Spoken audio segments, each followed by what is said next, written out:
ৰৌতা সমষ্টিৰ অন্তৰ্গত গেৰুৱা VCDC শিমলিগুৰি গাঁৱৰ যে গাঁৱৰ ৰাস্তা এই ৰাস্তা আজি ডক্টৰ নীলোৎ শইকীয়াৰীৰ যোগেদি উন্মোচন কৰাৰ কথা আছিল কিন্তু যোৱা 16 তাৰিখ ৰাতি কোনো দুষ্কৃতিকাৰীয়ে ভাঙি চুৰমাৰ কৰি গৈছে আধাৰিলাখন আৰু আমি জানাত ইয়াৰ বিৰোধী পাৰ্টি চৰণ বড়োৰ নেতৃত্বত যোৱাকালি এখন গাঁৱত এটা মিটিং পাতি ভোজমেল দিছে বুলি আমি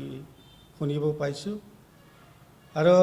ৰাতি খানা খোৱাৰ পিছতে এই ঘটনাটো হোৱা বুলি আমি গম পাওঁ যে প্ৰমোদ বড়োৰ নেতৃত্বত আৰু আমাৰ ৰৌতা সমষ্টিৰ MCLA তথা বিটেৰ EM ডক্টৰ নীল শইকীয়াৰীৰ নেতৃত্বত ৰৌতা সমষ্টিত যি উন্নয়ন হৈ আছে গাঁৱৰ ৰাস্তাবিলাক যি পকীকৰণ হৈছে সেইটো BPF বা অন্য দলে সহ্য কৰিব পৰা নাই বিগত 17 বছৰে যিটো গাঁৱৰ ৰাস্তা পকীকৰণ কৰিব পৰা নাছিল কিন্তু এইবাৰ আমাৰ 5 বছৰৰ ভিতৰতে UPPL চৰকাৰে শিমলিগুৰি গাঁৱৰ বোকাময় ৰাস্তাটো পকীকৰণ কৰিব বিচাৰিছে আৰু সেইটো সহ্য নহৈ তেওঁলোকে হয়তো এইটো ভাঙিব পাৰে গতিকে মই তীব্ৰভাৱে গৰিহণা দিছোঁ যাতে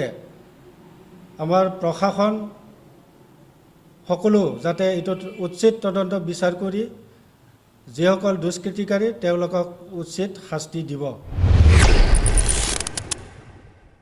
ইতিমধ্যে গেৰুৱা প্ৰাইমাৰীয়ে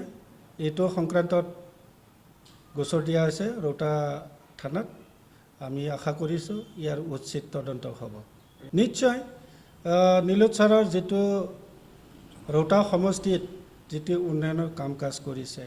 আৰু জনসমৰ্থন দিনক দিনে বাঢ়ি আছে আৰু সকলো গাঁৱে ভূঞে যেহেতু আমাৰ UPPLৰ দপদপনি চলি আছে আৰু সকলো ৰাইজে প্ৰমোদ বড়োক ভাল পায় সকলো এইবাৰ ট্ৰেক্টৰৰ ছবিত ভোট দিবৰ কাৰণে বিচাৰিছে আৰু সেইটোকে বিৰোধী দলে সহ্য নহৈ এইবিলাক কাম কৰি আছে আমিতো তেনেকৈ ভাবিব লাগিব যেহেতু যোৱাকালি তেওঁ সেইখন গাঁৱত এখন মেল পাতিছে আৰু সন্ধিয়া এটা খানা খোৱা বুলি আমি গম পাইছোঁ নিশ্চয় তাতে এনেকৈ হ'ব পাৰে